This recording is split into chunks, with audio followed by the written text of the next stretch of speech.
اگر عورت چاہے تو گھر کو جنت بھی بنا سکتی ہے اور دوزخ بھی۔ صنف نازک ہونے کے باوجود بھی اللہ تعالیٰ نے عورت کو بہت ساری خوبیوں سے نوازا ہے، مگر ان خوبیوں کے ہونے کے باوجود بھی کچھ عورتیں اپنے غیر اخلاقی رویے سے اچھے بھلے جنت نما گھر کو جہنم کا ٹکڑا بنا دیتی ہیں۔ حضرت حکیم لقمان سے پوچھا گیا کہ وہ کون سی عورتیں ہیں جو دیمک کی طرح رشتوں کو اندر سے کھوکھلا کر دیتی ہیں۔ پوچھا گیا وہ کون سی عورتیں ہیں جو گھر کا سکون بے سکونی میں بدل دیتی ہیں۔ فرمایا پہلا گناہ یہ ہے بیوی جب اپنے شوہر کے سامنے ہر وقت اپنے چہرے کو بگاڑ کر رکھتی ہے۔ ایک عورت پیر صاحب کے پاس گئی، جا کر کہنے لگی پیر صاحب مجھے ایک تعویذ دے دیں کہ شوہر میرے ساتھ جھگڑا نہ کرے، گھر میں سکون آ جائے، بے سکونی چلی جائے۔ پیر نے کہا جاؤ ایک گلاس پانی کا لے کر آؤ، میں اس میں کچھ دم کرتا ہوں، وہ پینا انشاءاللہ آپ کے گھر سے لڑائی جھگڑا ختم ہو جائے گا۔ جب گلاس پانی کا لے کر آئی تو پیر صاحب نے دم پڑھ کر پانی کے اوپر پھونک دیا، کہا کہ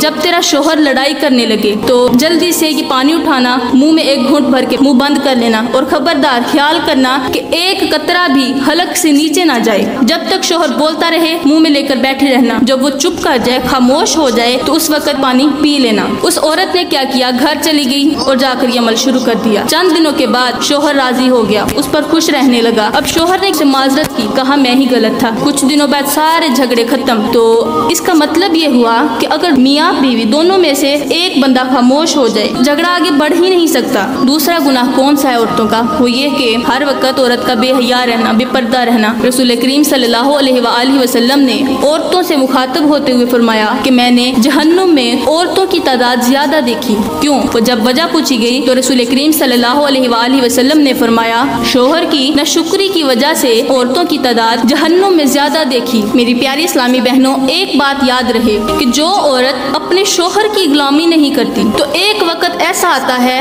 کہ اسے ہزاروں کی غلامی کرنی پڑتی ہے۔ تو اس کا مطلب یہ ہوا کہ اس نے ایک اللہ کی غلامی چھوڑ کر لوگوں کی غلامی شروع کر دی ہے۔ کوئی بھی آزاد نہیں، ہر کوئی قید میں ہے، کوئی خدا کی قید میں تو کوئی شیطان کی قید میں، کوئی نفس کی قید میں تو کوئی معاشرے کی قید میں۔ اب یہ آپ پر ڈیپینڈ کرتا ہے کہ آپ رحمان کی غلامی کریں یا شیطان کی، حیا کی کریں یا بے حیائی کی۔ حیا کی بات آئی تو یہاں پر مجھے ایک چھوٹا سا واقعہ یاد آ گیا۔ مدینے کی عورتوں میں بحث چھڑی کہ عورت کا اصلی زیور کیا ہے۔ کسی نے کہا کہ عورت کے ہاتھ خالی نہیں ہونے چاہیے، کسی نے کہا عورت کی ناک خالی نہیں ہونی چاہیے، کسی نے کہا عورت کے کان خالی نہیں ہونے چاہیے۔ یہی بحث بڑھتی گئی، بات لڑائی جھگڑے تک پہنچی۔ ان میں ایک عورت بیٹھی تھی، اس عورت نے کہا کہ جھگڑتی کیوں ہو، ایسا کرتے ہیں سیدہ فاطمہ الزہرا کے پاس چلے جاتے ہیں۔ تو وہ عورتیں اٹھیں، سیدہ فاطمہ الزہرا کے پاس گئیں، جا کر کہنے لگیں کہ ہم نے ایک سوال کیا تھا کہ عورت کا اصلی زیور کیا ہے، تو یہ کہتی ہے ہاتھ خالی نہیں ہونی چاہیے، یہ کہتی ہے ناک خالی نہیں ہونی چاہیے، یہ کہتی گلا خالی نہیں ہونا چاہیے، یہی اصل زیور ہے۔ تو سیدہ فاطمہ الزہرا نے فرمایا نہیں نہیں، یہ عورت کا زیور نہیں،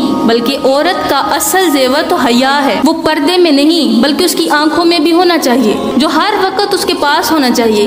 عورت حیا میں، پردے میں ہی پیاری لگتی ہے۔ تو فرمایا تیسرا گناہ عورت کا بے نمازی ہونا۔ بے نمازی عورت ہر وقت بے سکون رہتی ہے، اس کا گھر پریشانی کی دلدل میں پھنس جاتا ہے۔ ایک عورت عالم دین کے پاس گئی، جا کر عرض گزار ہوئی کہ مولانا صاحب میں ایسا کیا کروں کہ میرے بچے فجر کی نماز پڑھنے لگ جائیں۔ تو مولانا صاحب نے بڑی پیاری بات کی، کہا کہ اگر تیرے گھر میں آگ لگ جائے تو اپنے بچوں کو کیسے اٹھائے گی؟ کہا ان کو بچاؤں گی۔ تو مولانا صاحب نے کہا کہ تو دنیا کی آگ سے تو بچوں کو اٹھانے کے لیے اتنا کچھ کر سکتی ہے، تو آخرت کی آگ سے بچانے کے لیے کیوں نہیں کر سکتی؟ کہ تو نہیں چاہتی کہ تیرے بچے جہنم کی آگ میں نہ جلیں؟ اگر تو چاہتی ہے کہ تیرے بچے جہنم کی آگ میں نہ جلیں تو پھر ایسا کر، ان کو گھسیٹ گھسیٹ کے اٹھا، 2 دن 4 دن 3 دن 5 دن، بس انہی دنوں میں وہ اٹھنا شروع کر دیں گے۔ تو یہ 3 گناہ عورت کے ایسے ہیں جن کی وجہ سے گھر میں پریشانیاں آتی ہیں، ہر وقت ہر فرد جو ہے گھر کا پریشان رہتا ہے۔ میں دعا کرتی ہوں کہ اللہ تعالیٰ آپ سب کو اور مجھے ان گناہوں سے بچنے کی توفیق عطا فرمائے۔ اللہ تعالیٰ ہمیں نیک کام کرنے کی توفیق عطا فرمائے۔